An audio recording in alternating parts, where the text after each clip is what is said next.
सिखों के पहले गुरु गुरु नानक जी का यौम पैदाइश आज रिवायती धूमधाम से मनाया गया। नांदेड़ के सचखंड गुरुद्वारे में श्री गुरु नानक जी की यौम पैदाइश के मौके पर मुख्तलिफ मजहबी प्रोग्रामों का एहतमाम किया गया।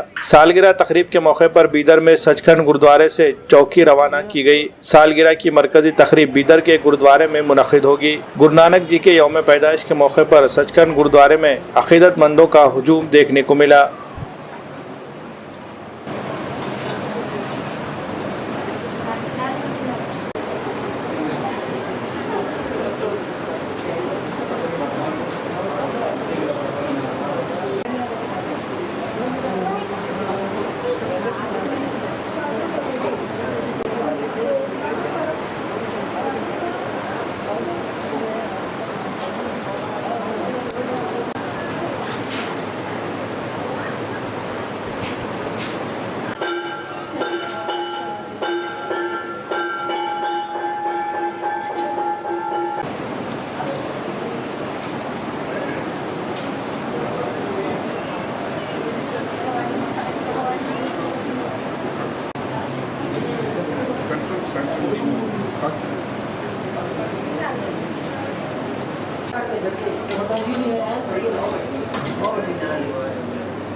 सर्दियों में गोंद और शहद का मजा लीजिए मतलूब गोंद वालों से।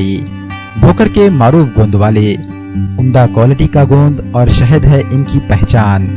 जंगल से लाया गया छोटी मक्खी का शहद और खालिस ढूंढे का गोल्डन डली और डायमंड डली गोंद लाखों लोगों की है पसंद। पंजेरी में या खास इस्तेमाल के लिए लीजिए सिर्फ मतलूब गोंद वालों का गोंद और शहद। शादी का ऑर्डर भी लिया जाता है